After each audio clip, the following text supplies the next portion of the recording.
병판인가 봅니다.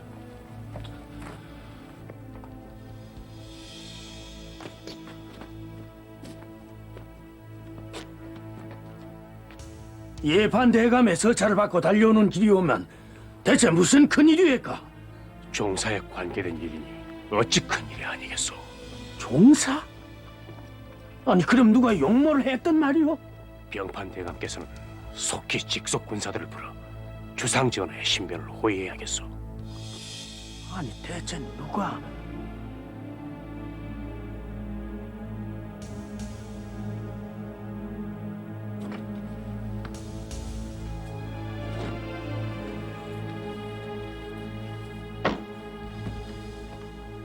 이것은 어필이요.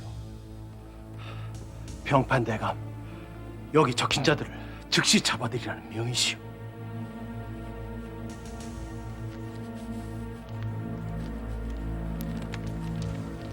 도승지 유인숙, 좌부승지 박세희, 우부승지 홍원필, 동부승지 박훈, 우참찬 이자, 형조판서 김정, 부제학 김구, 대사성 김식, 대사원 조광조를 의금부에 내리라. 대사원을? 아니 조광조 대감을 말이오?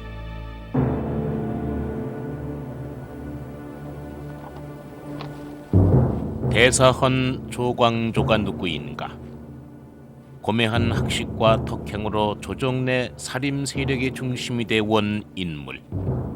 임금과 백성들의 신망을 한몸에 받아왔던 인물이었다.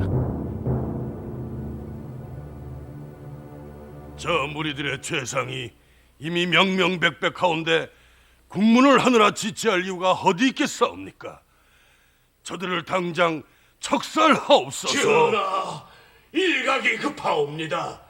화근의 뿌리를 바삐 끊어 만대 후환이 없도록 하옵소서.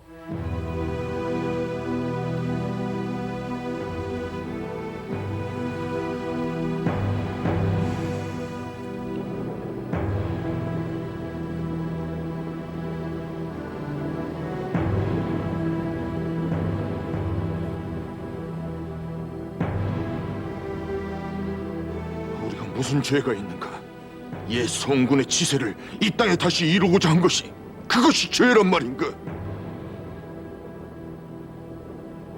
주상의 뜻이 아닐 것일세. 아니야.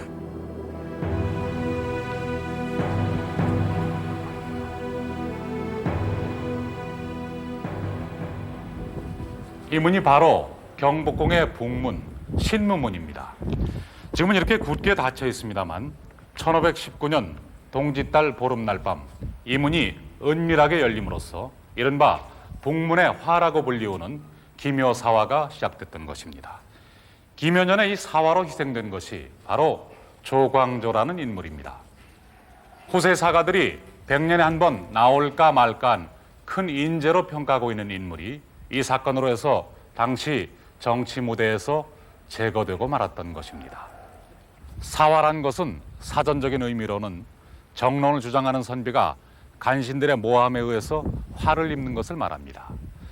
그러나 우리가 여기서 한 가지 짚고 넘어가야만 할 것은 이날 밤의 사건이 어디까지나 왕명에 따라서 이루어졌고 조광조는 당시 중종이 그 누구보다도 총애하는 신하였다는 사실입니다.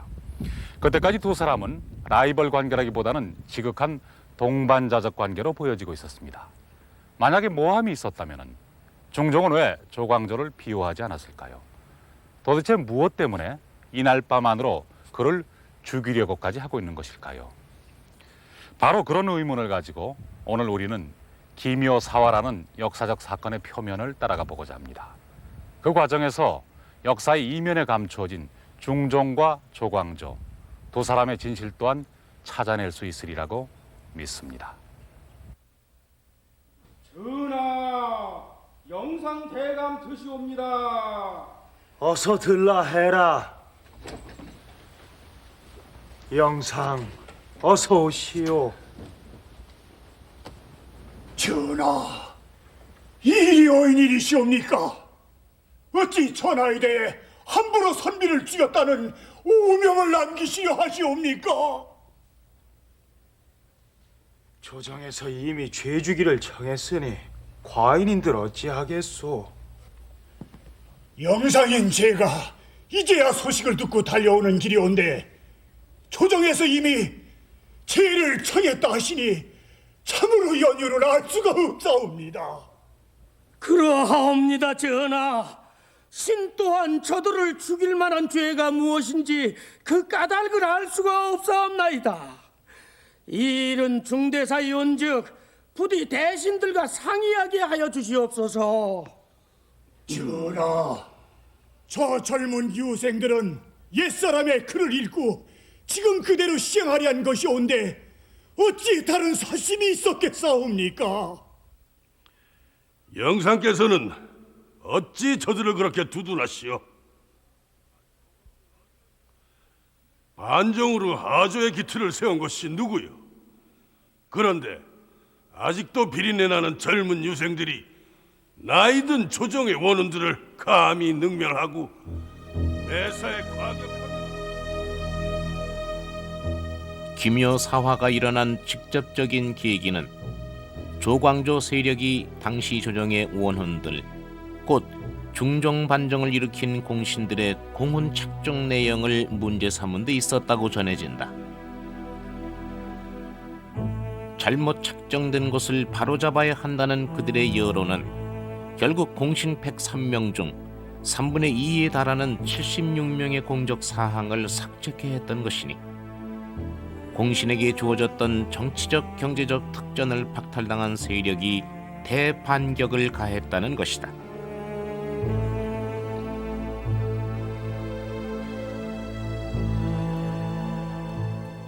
반정공신, 중종은 그들에게 추대된 왕이었다. 전조 연산군을 패한 반정 세력이 성종의 둘째 아들이었던 그를 왕위에 올립했던 것이다. 따라서 그들 반정공신은 중종의 존재 기반이면서 동시에 중종을 속박하는 숙명적 조건이었다. 정사의 실권은 왕이 아니라 반정공신들에게 있었다. 처단된 역신 신수군의 딸이라는 이유로 그들은 왕비 신씨의 폐비를 강행했으니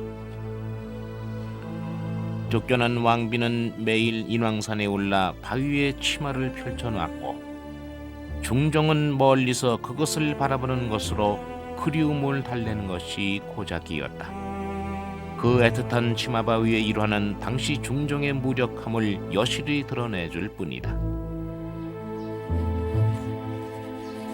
그리고 10년, 두 번째 왕비 장경왕후가 승하한 뒤 순창군수 김정과 담양보사 박상이 왕년에 폐비한 일이 명분 없는 짓이라 하여 새삼 그 보기를 조청하는 상소를 올린다.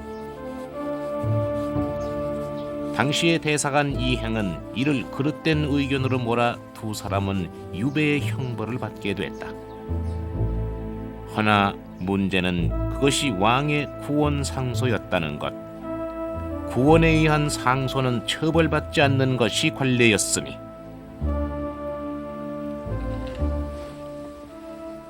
마마, 용안이 초췌하옵니다.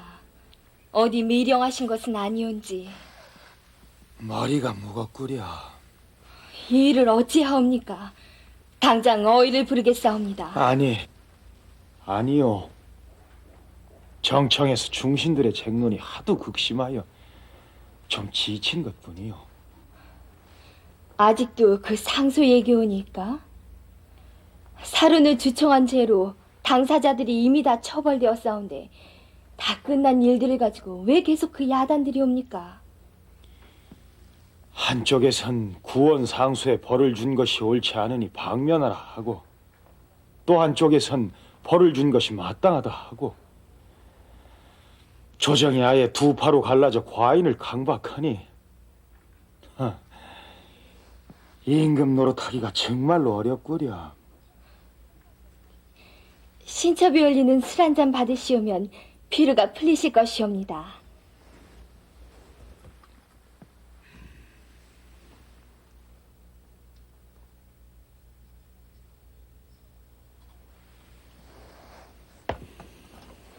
마마, 대사관이 어찌 무고한 자들을 죄주자 했겠사옵니까? 죄준 이를 두고 너무 개념 마옵소서.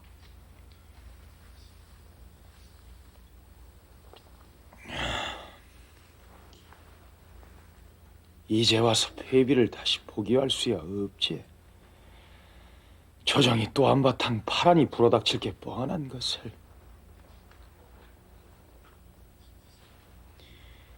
하나, 폐비한 일이 옳지 않다는 그들 얘기야 어찌 그러다 할 수 있겠소. 중종과 조광조의 만남은 그 상소의 회오리 속에 이루어졌다.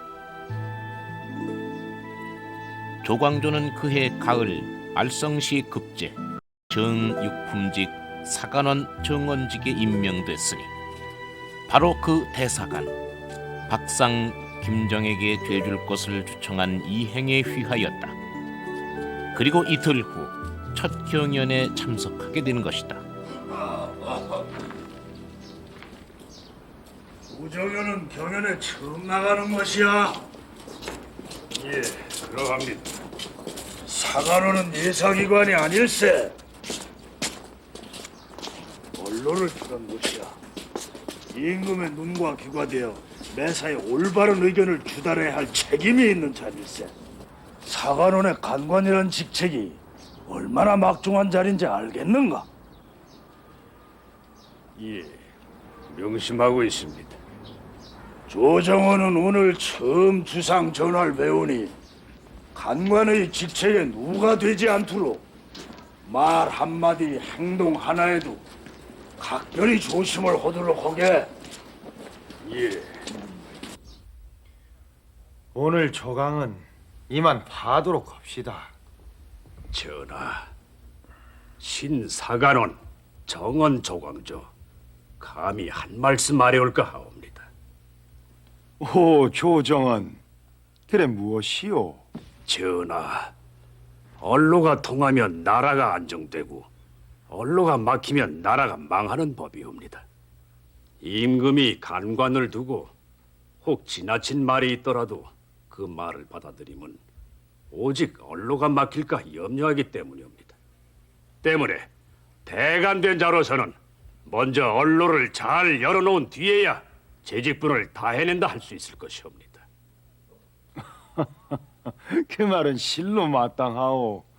헌데 근자의 박상, 김정 등은 임금의 구원에 따라 위견을 올렸을 뿐이옵니다. 재상들이 죄주자 청할지라도 대간된 자로서는 언로를 생각하여 그를 풀어줘야 마땅할 일일 텐데 오히려 죄줄 것을 요청하고 언로를 막았으니 이는 실로 재직분을 망각한 처사이옵니다. 아니 저런 처죽일로. 전하, 신이 이제 사관원 정원이 되어 어찌 재직분을 모르는 대간들과 같이 일을 할 수가 있겠사옵니까? 박상 김정에게 죄주기를 정한 대사원과 대사관을 파직하옵소서. 전하, 부디 언로가 열리게 하시옵소서. 언로, 요즘식으로 해석하자면 언론의 자유를 보장하는 것이라고나 할까. 그간 조정의 시비는 분분했을 때 이처럼 언로의 본질을 꿰뚫어 대간의 파직을 주청한 자는 없었다. 이 명쾌한 논리에 누구보다 감복한 것이 중종이었다. 상께서 사림의 상소를 받아들여 박상과 김정을 드디어 유배에서 푸셨으니 이렇게 기꺼운 일이 또 있겠나? 게다가 김공을 홍문관 은교로 발탁까지 하셨다니. 근자의 상께서 도학에 수임치하시고 사림의 의견에 귀를 기울이시니 조정의 기풍이 크게 달라지는 것 같네. 이 모두가 정암 자네가 언로를 열어놓은 덕일세. 아닐세 이 사람. 그게 어찌 내 덕인가. 오로지 임금의 성청이 밝으신 덕이네. 어찌 되었건 한잔 할 일일세.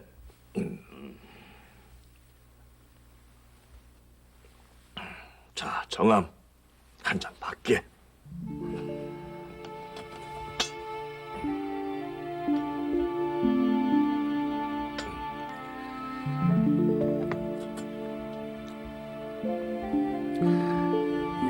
방금 만난 것이 우리의 복이고 다 나라의 복일세. 그럼 그렇고 말고 이복의 동천 우리 한번 해봄세. 모든 선비들이 힘써 주상을 도우면 우리 대 요순의 대병성대를 이루어 범직하지 않은가. 전하, 홍문관 부수찬 조광조 입고하였사옵니다.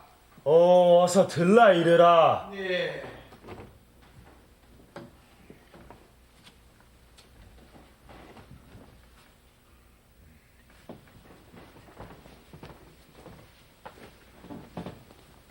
전하, 신을 부르셨사옵니까?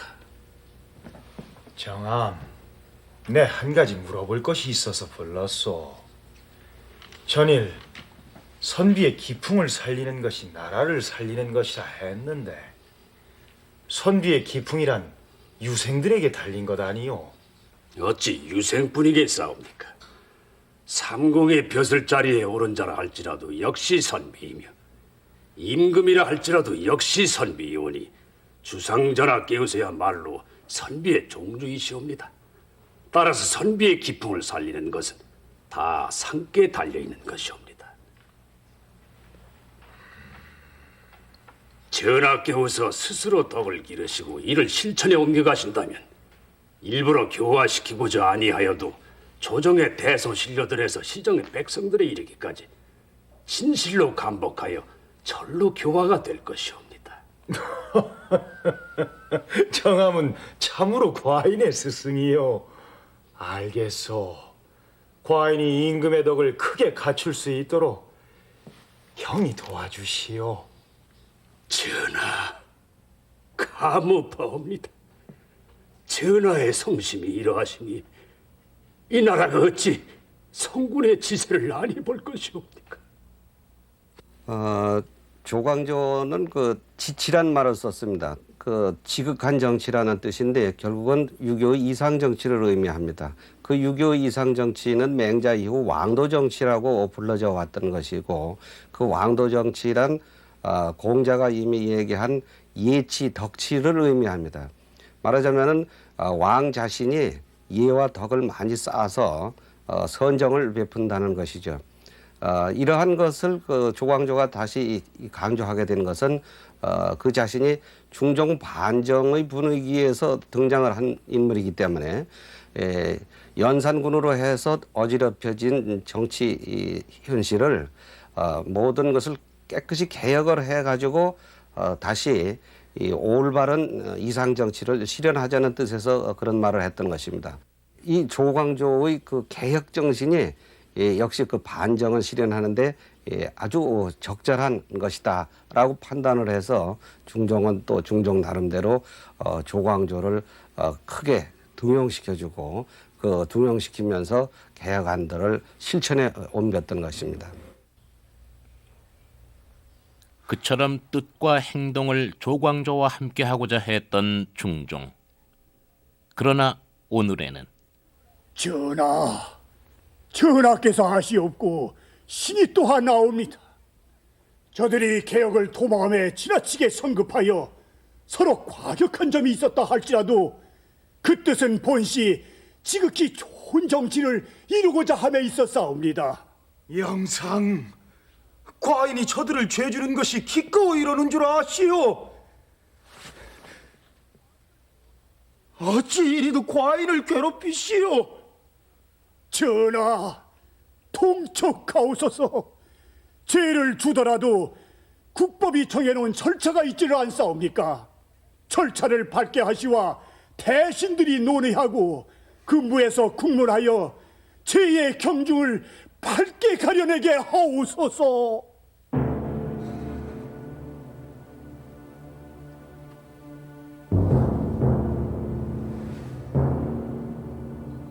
그리하시오.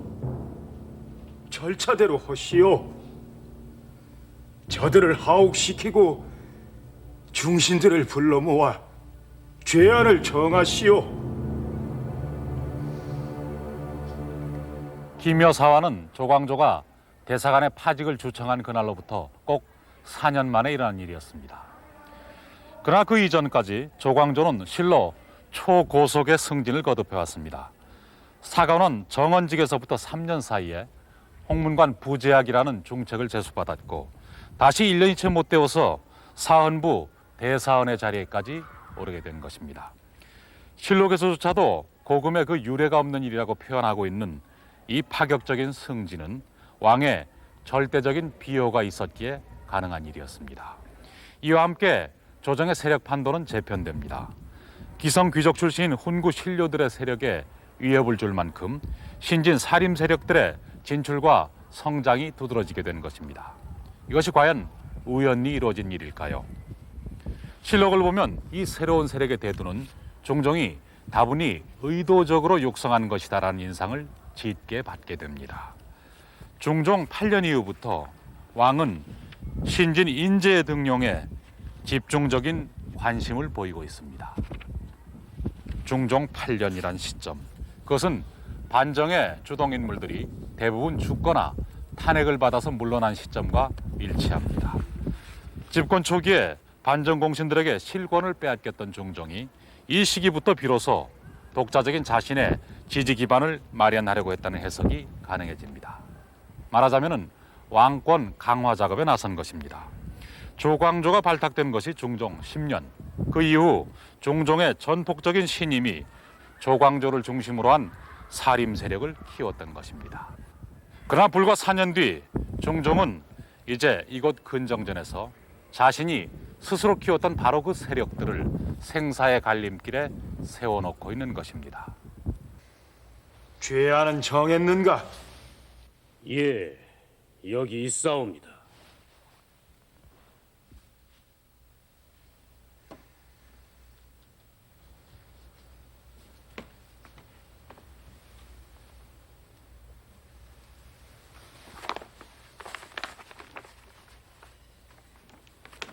하온데 그 제안에서 누구를 우두머리로 하옵니까? 조광조를 그 우두머리로 하라.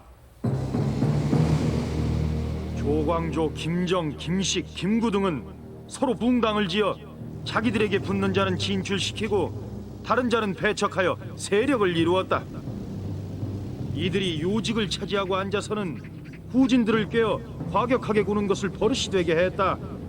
그리하여 국론을 뒤집고 조정의 정사를 날로 그르쳤으니 그 죄를 문초하라.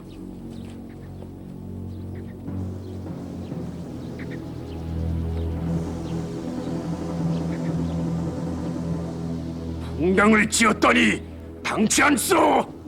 선비가 세상에 태어나서 믿는 것은 오직 임금의 마음뿐이오이다. 관리들이 사사로운 이익을 추구하는 것에 나라의 병폐가 있는 것이요, 내가 한 것은 그 병폐를 없애려고 한 것뿐 어찌 다른 뜻이 있었겠소이까? 어명이 떨어졌소이다. 조광조, 김정은 사사하고 김식, 김구는 장 100대를 때려 절도에 안치하며 나머지는 귀양에 처하라는 명이시오. 성함을 죽여요. 상께서 어찌 이런 일이? 대감들께서는 강조가 상의 총애를 받은 것만 아시지 상을 핍박하여 미판하게 해드린 것은 모르신단 말씀이요. 돌이켜보면 화근의 싹은 1년 전 중종 13년의 한여름에서부터 이미 시작되고 있었다. 전하, 홍문관 부제학 조광조의 상소이옵니다. 정함이? 그래, 무슨 상소란 말인고? 일전에 사헌부와 사관원 양사가 합사하여 상소를 올린 바도 있었사옵니다만 소격서 혁파의 건인 줄로 아옵니다. 소격서? 그것은 윤호하지 않겠다 하지 않았느냐? 비답하라. 소격서는 혁파할 수 없다. 소격서는 반드시 혁파해야 할 것이오. 시정의 어지러운 풍속을 바로잡으려면 먼저 궁중 안에서부터 사도를 철폐해야만 합니다. 이 점 보면 집집마다 무당굿이요 도리를 지키기보다는 귀신에게 비는 것을 더 능사로들 여기고 있어요. 도학을 숭상하는 선비의 나라에서 어찌 이런 일이 있겠소? 유생이라면 소격서가 허황되고 요산사도라는 걸 모르는 이 있겠소만. 이번만은 상께서 쉽게 윤호하지를 않으시니 참으로 큰일이요. 이것은 어느 한두 사람의 의견이 아니고 선비들의 공론인데 공론을 받아들이시도록 하는 게 우리의 소임 아니겠소? 옳은 말이요. 사헌부, 사간원, 홍문관 이 3사가 힘을 모으고 모든 유생들이 나서 봅시다. 주상 전하께서 간합하실 때까지 거듭거듭 추청을 드리는 겁니다. 뭐라고요? 대간이 사직을 했다고요? 상께서 소격서 혁파를 윤호하지 않으시니 대간의 소임을 다할 수 없다 하여 나오지 않는답니다. 지나칩니다. 지나쳐요. 조의 자식을 기호하려는 주인 영감의 수염을 뜯는다더니 지금 저자들이 감히 주상과의 힘을 겨루자는 겁니까? 근자의 주상 전하께서 신진들을 너무 신임하시어 무슨 말이든 다 들어준 탓이지요. 허나 이번만은 다를 거려. 저 무리들을 피하시어 이 경연까지 패하셨다지 않습니까? 주상께서 얼마나 시달렸으면 그래 하시겠소. 소격서 혁파 문제로 조정에 시끄러운 지 얼마요? 벌써 달포가 넘었어요. 여보시오 지정. 예. 저자들 말이요. 자기들만 옳고 자기들만 잘났다고 날뛰는 꼴을 우린 보고만 있어야 하오. 온 조정이 저자들 손아귀에서 놀아나고 있어요. 네, 어찌 그것을 모르겠소. 우리 낭양군 홍대감댁을 한번 찾아뵙시다. 그 어른도 저자들의 작태를 곱게 보시진 않을게요. 전하, 조정에는 하루라도 대간이 없어서는 아니 되옵니다. 한시바삐 소격서를 혁파하시와 대간을 불러들이시옵소서. 장함은 이미 내 뜻을 알고 있질 않소. 세종과 성종 같은 성군들께서도 오히려 혁파하지 않으신 것을 과인에 대해 와서 어찌 갑자기 없애버릴 수가 있겠소? 세종과 성종께서 훌륭한 임금이셨다 하더라도 이 소격서를 혁파하지 않으신 것은 큰 잘못이옵니다. 선대에서 없애지 않았다 하여 그대로 두면 후손들은 또 성상을 핑계로 하여 그대로 둘 것이니 이는 자손 만대 폐단으로 남기게 되는 것이옵니다. 고칠 만한 일이 있다 하더라도 어찌 일마다 하루아침에 다 고칠 수가 있겠는가? 전하, 신등은 전하께 성운을 입사와 조금이라도 도와서 이 나라를 동방 만세의 터전으로 만들고자 바랄 뿐이옵니다. 엎드려 바라옵건대 성총을 가다듬으시어 부디 소격서를 혁파하시옵소서. 과인의 뜻은 더 말할 것이 없다. 물러가라. 조광조는 물러서지 않았다. 상소 또 상소. 조정 내 살림 세력들의 상소가 줄을 이었다. 중종은 대사관의 사직원을 전격 수리함으로써 그에 맞섰으나 마침내는 의정부의 대신들까지 혁파에 동조하는 상소를 올리기에 이르렀으니 중종은 이 줄다리기에 지칠 대로 지쳐 있었다. 그런데 부패를 버리시어 풍속을 맞춰주소서. 소격서는 사도이옵니다. 성도를 해가소서. 전하. 이게 무슨 소리냐? 전하, 큰일 났사옵니다. 왜 이리 소란스러운고? 사헌부와 사관원, 홍문관 관원들이 다 대전 앞으로 몰려와 거적을 깔고 엎드려 있사온데 소격서 혁파에 윤허가 날 때까지는 물러나지 않는다 하옵니다. 정암 끈질기기도 하구나. 신 조광조, 전하의 뜻을 돌릴 수만 있다면 이 자리에서 고대 쓰러진들 어떠오리까? 전하, 소격사를 협파하소서. 윤호해 주시옵소서. 윤호해 주시옵소서. 전하. 이를테면 연좌농성이었다. 상소나 진언으로 해결되지 않으니 마지막 선택은 데모였다. 군신 간의 팽팽한 힘의 대결로 돌입한 것이었다.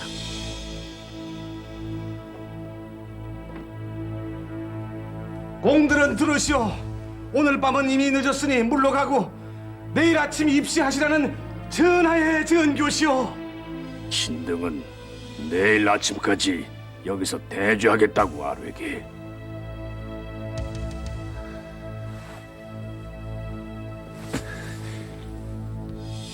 상기도 물러가지 않았느냐?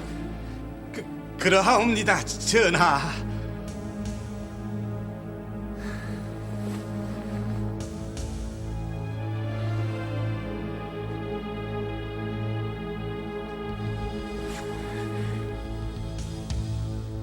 내 이자들을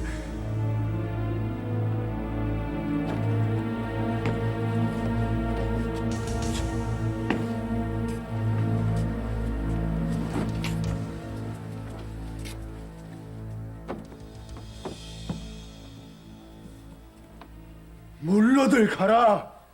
물러들 가라 하지 않았느냐? 전하, 소격서를 혁파하시라는 어명을 내려주시옵소서. 정암, 꼭 이렇게 해야만 하는 것이요.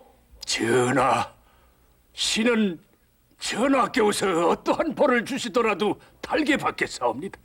다만 신등의 주청을 간합해 주시옵소서. 어찌 이리도 과인을 괴롭힌단 말이오. 전하, 군주는 하늘의 도리를 행하는 이옵니다. 바르지 않은 것을 버리시고 바른 길을 취하소서. 혁파를 명해 주시옵소서. 윤호해 주시옵소서. 전하, 전하.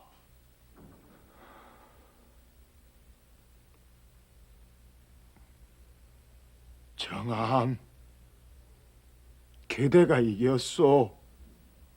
네, 소격서를 혁파하리다. 성이 망극하옵니다. 전하.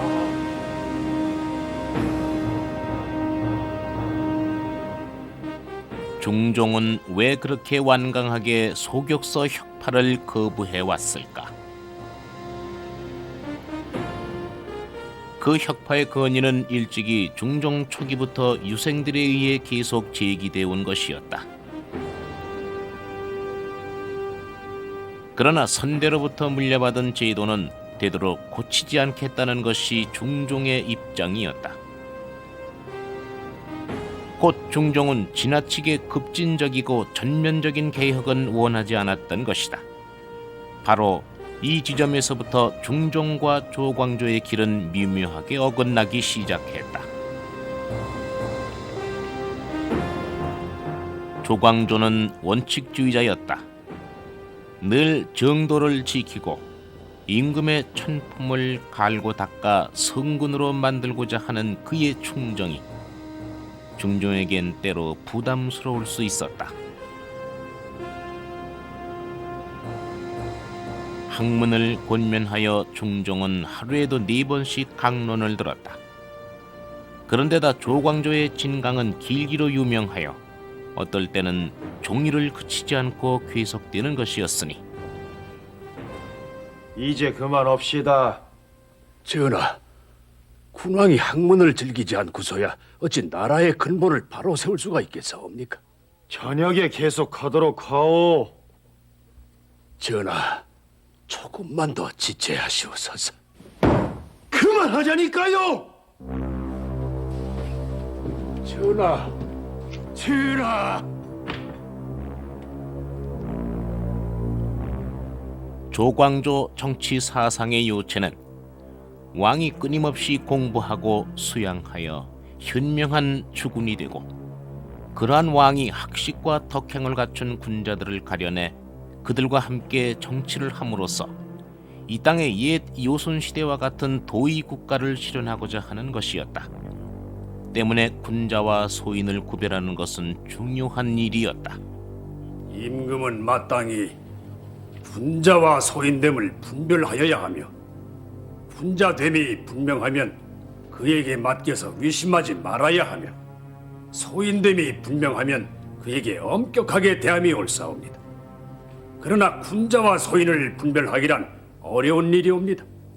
군자는 소인을 소인이라 하겠지만 소인도 군자를 소인으로 생각하기 때문이옵니다.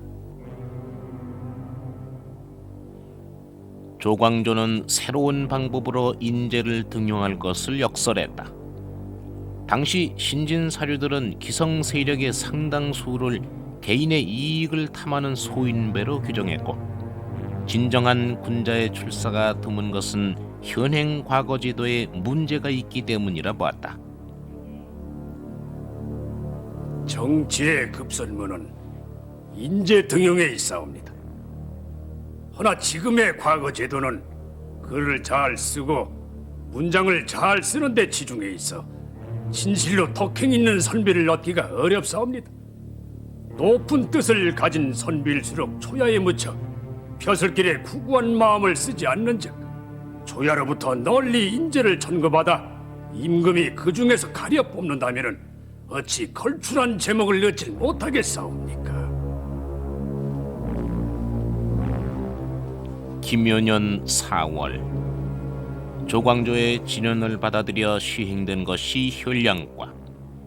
이 천거제 과거를 통해 28명의 신진 사류들이 새로 중용됐으니 성균관 유생 시절부터 조광조의 직이었던 김식이 장원이었다. 과거를 보지 않아 한미한 직책에 머물러 있다 일약 대사상의 지위에 발탁되었던 김식. 허나 불과 7개월 뒤 현량과 출신과 현량과를 지지했던 사림 세력들은 이제 조광조의 붕당으로 지목받고 있는 것이다. 조광조와 그를 추종하는 선비들에게 주어진 죄목은 붕당을 형성했다는 것이었습니다. 그러나 당시 조정의 신진 사류들은 자신들의 집단은 붕당이 아니라 붕우관계라고 역설하고 있었습니다. 그 붕당과 붕우는 과연 어떻게 다른 것일까요? 조광조의 구별에 따르면 개인의 영달과 이익을 도모하는 집단은 붕당이며, 사리를 배제하고 공적인 마음으로 협력하면서 옳은 것을 권면하고자 집단을 이루는 것은 붕당이 아니라는 것입니다. 즉 소학에서 가르치는 붕우지도를 실천하는 것으로 보는 것입니다. 그러나 붕당이든 붕우든 간에 실제로 중요한 것은 그 어느 쪽에서 보아도 이들이 엄연히 하나의 세력 집단을 이루고 있었다는 바로 그 점일 것입니다. 현량과를 통해서 신진 사류들이 대거 등용됨으로써 이 집단의 세력 기반은 더욱 두터워졌고, 이들이 조정의 여론기관인 삼사를 장악해서 정치의 대세를 이끌어가고 있었던 것입니다. 즉 이들은 좋은 의미로든 나쁜 의미로든 집단의 힘을 자신들의 무기로 하고 있었고, 그 힘은 이미 왕에게까지도 압력으로 작용하고 있었던 것입니다. 지금 이들에게 주어진 붕당이라는 제목은 바로 그 집단적 힘에 대한 경계심이 드디어 표면으로 드러난 것이라고 할 수 있겠습니다.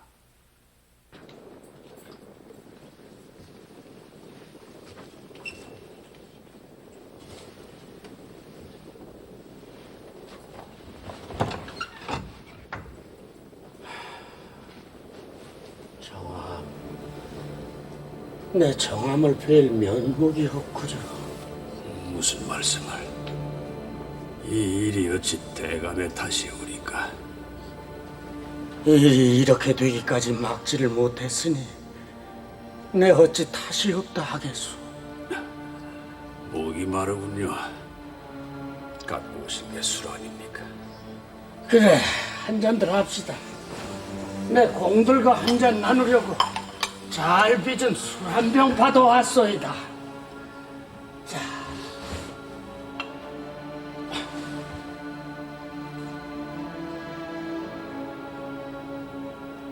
이게 우리가 세상에서 마지막 먹는 술이겠구려. 상계사, 어찌 우리를 버리시는가? 상께서 어찌 우리를 버리시겠나? 아닐세. 그런 것이 아닐세.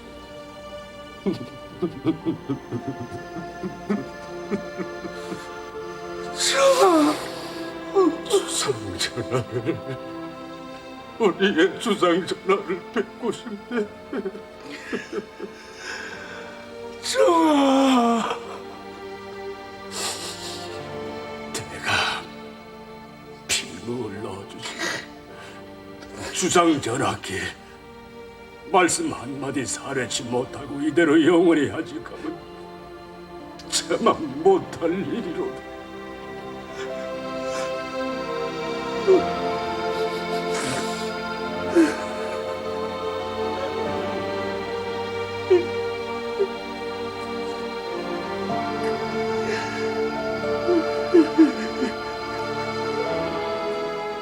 그날 밤 조광조는 입었던 저고리에 상소를 써올렸다. 전하, 어리석은 신들은 10,000번 죽어도 좋사오라. 사화가 한 번 시작되면 후일 나라의 명맥이 염려되옵니다. 상께서 계시는 곳이 너무 멀어서 생각할 말을 나눌 길이 없으니 다행히 한 번 친히 국문해 주시오면 죽어도 여한이 없겠사옵니다. 정은 넘치고 말은 막혀서 더 아랠 바를 모르겠사옵니다. 전하, 부디 다시 한번 생각하소서. 사사는 너무 가혹하옵니다.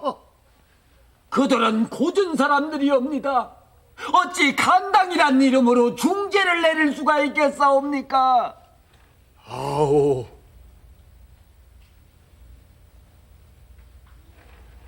저들이 사심이 없었다는 것을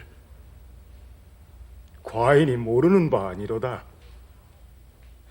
전하, 청컨대 저들이 바라는 바대로 전하께 없어 친국이라도 한번 해보심이 어떠하올런지요.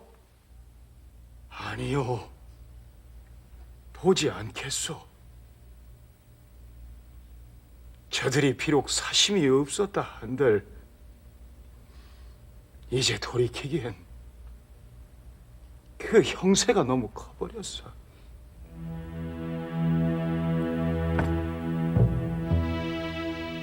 중종이 살림 세력의 힘을 새삼 뼈아프게 느끼지 않을 수 없었던 사건. 그것이 바로 반정공신 사쿤 사건이었다. 완연한 가을이로세. 그럼 무슨 생각을 그리 골똘히 하는가? 자넨 어떻게 생각하나? 사쿤 문제 말일세. 그거야 명분이 뚜렷한 일 아닌가? 반정공신의 공은 책록이 잘못되었다는 것은 세상이 다 아는 일인데 그것을 바로잡지 않고서는 후세 누가 될 걸세. 그렇긴 하지만은 이 일은 서둘러서 될 일이 아닌 게야. 반정 공신들의 공헌 자체를 부정하는 것으로 비친다면 반정으로 보위어르신 주상을 부정하는 것이 되는 게 아닌가. 우리의 뜻이 그런 건 아니질 않는가. 상께서도 윤호하지 않으실 테고 풍고 대소신료들의 반발도 물론 만만치 않을 거네만. 온 조정의 선비들은 내가 사쿤을 추청하기만을 바라고 있으니 공론이라면 따라야지. 이익을 탐해 벼슬을 얻은 자가 대대로 나라의 노봉을 축내는 일은 없어야 할 터이니 개정할 수는 없소. 전하, 사람마다 부귀를 꾀하는 마음이 있사옵니다. 그 이익의 근원이 되는 일은 분명히 끊지를 않으시오면 누구인들 자리를 이용하여 쉽게 부귀를 꾀하려는 마음을 갖지 않사오리까? 과인을 도와 반정을 한 사람들이요, 서로 조그만 잘못이 있다 하더라도 이미 공을 정하고 10여 년이 지난 일을 이제 와서 다시 개정할 수는 없소. 전하, 잘못된 일을 고치는데 정해진 때가 있사오리까? 아들, 친척, 심지어는 사돈까지 공이 없는데도 허위로 올려진 사람들이 심히 많사옵니다. 경들은 어찌 그리 고칠 일이 많어? 이 일은 다시 거론치 마시오. 감히 반정공신들의 사코를 주청해 이를 말씀입니까? 저들의 작태를 생각하면 모골이 다 송연합니다. 현령과를 만들어서 저들의 세력만 늘려놓고 구신들 중에서 의견이 맞지 않는 사람들은 모조리 소인배를 몰아서 쫓아냈습니다. 그리고 이제는 공신들까지예요. 임금과 조정을 저들 뜻대로 좌지우지하겠다는 거지요. 남양군 홍경주, 반정 1등 공신. 또한 그는 희빈 홍씨의 아버지였다. 홍경주, 남곤, 심정 등은 희빈을 위시한 중종의 후궁들을 움직여 나라 안의 인심이 모두 조광조에게 돌아갔다는 소문을 퍼뜨렸다고 전한다.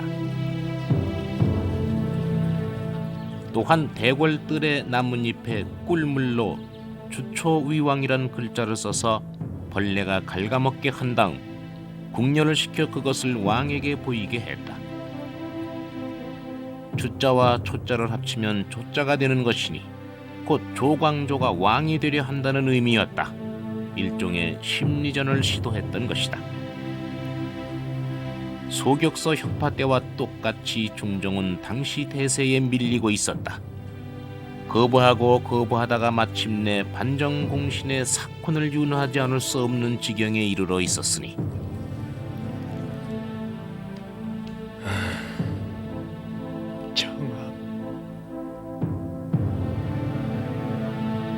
신무문의 화가 벌어진 것은 중종이 공신 사콘을 제거한 지 엿새 만의 일이었다. 그것은 왕이 밀지로서 명한 일이었다는 것이 홍경주 등의 주장이다. 밀지가 실제로 중종이 준 것인지는 확인할 길이 없으나 그 내용은 이렇다. 내가 조광조들을 죄주고 싶어도 대간과 홍문관 육조유생들이 모두 반대할 것이니 경등이 먼저 그들을 처치하고 나에게 알리도록 하라.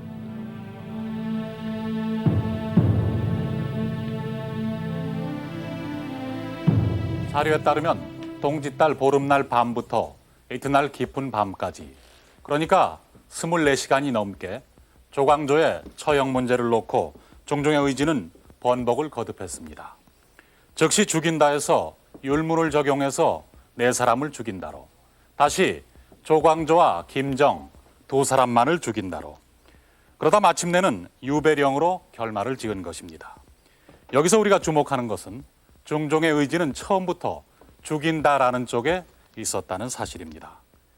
유배령이라는 결론은 영의정, 정광필 등의 간언으로 해서 애초의 의지가 흔들린 결과였을 뿐입니다.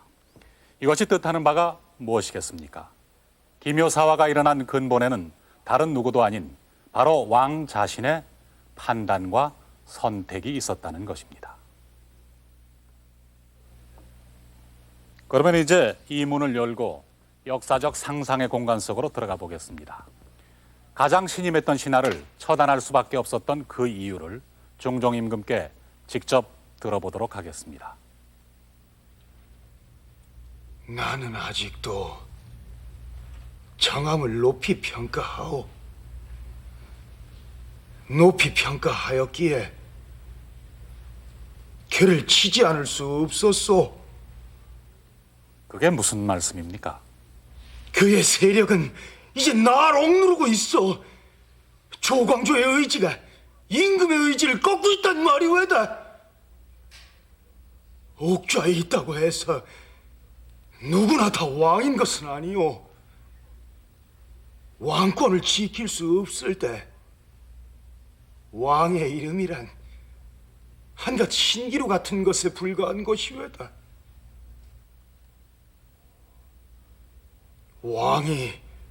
왕이고자 한다면 왕권을 침해하는 세력은 살을 깎는 아픔이 있다 해도 쳐야 하는 것. 그것이 내가 정함을 죄준 이유요.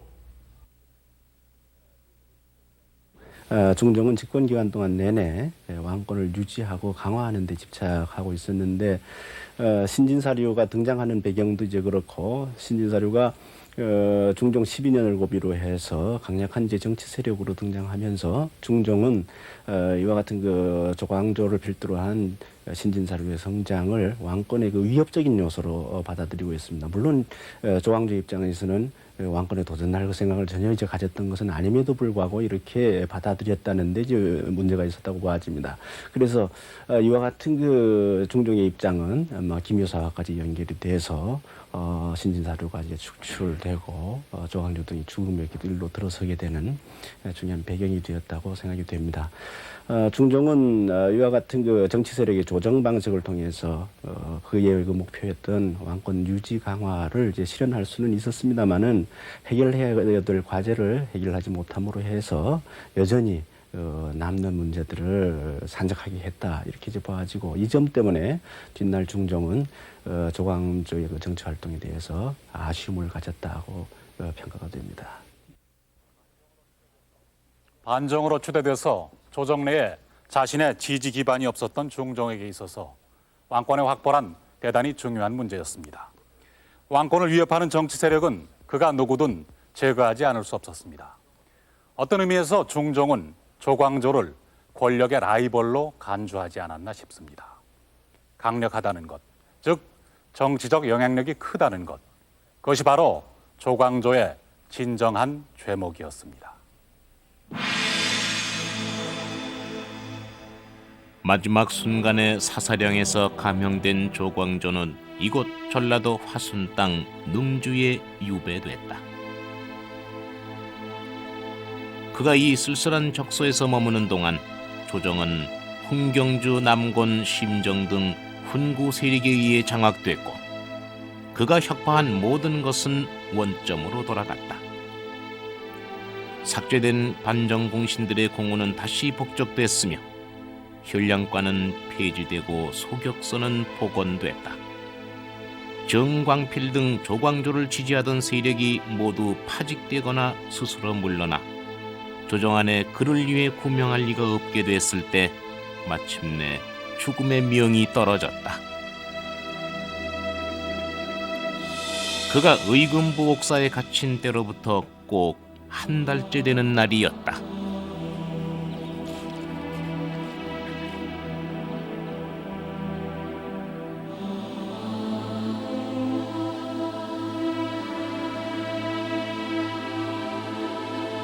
사사하라는 명만 있고 사사하라는 문자는 없소이까?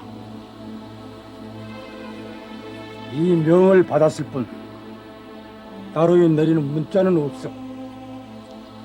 정승의 반열에 있던 자를 죽이는데 이토록 허술하니 그 폐단의 실로 근심스럽구려.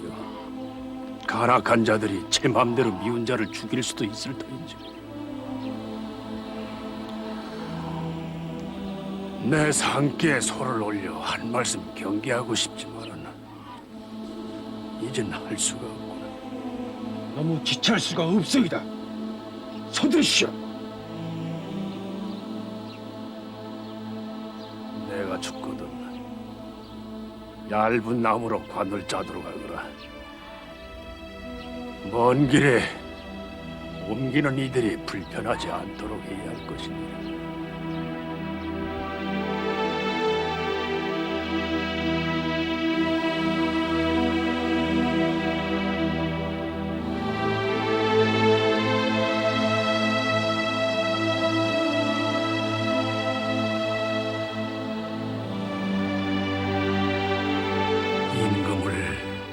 어버이같이 사랑하고 나라 일을 내 집같이 걱정하였노라.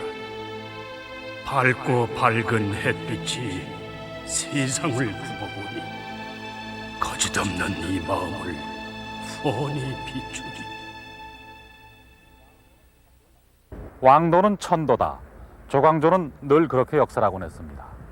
하늘의 도리를 따르는 것이 곧 왕의 길이라는 뜻입니다. 하지만 어제나 오늘이나 현실 정치에서는 하늘의 도리보다는 땅 위의 법칙이 늘 우선되는 듯합니다. 중종은 왕도의 이상보다는 현실적인 왕권의 수호를 선택했던 것입니다. 그래서 왕도 정치의 동반자였던 중종과 조광조의 길은 갈라졌습니다.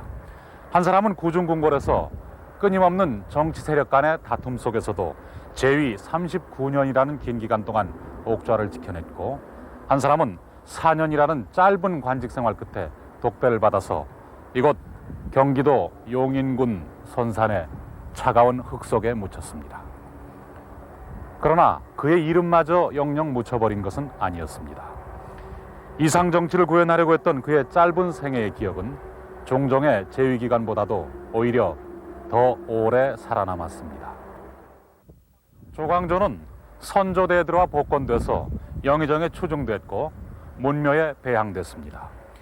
뿐만 아니라 그의 이름은 조선왕조실록에 300여 군데나 등장할 정도로 후대의 귀감으로 작용해 왔습니다. 이상은 그렇게 당대의 현실보다도 더 오래 살아남아서 후대에까지 영향을 미치는 것입니다. 그것이 이상이 존재할 이유이고, 또한 우리가 역사의 발전을 믿는 이유이기도 한 것입니다.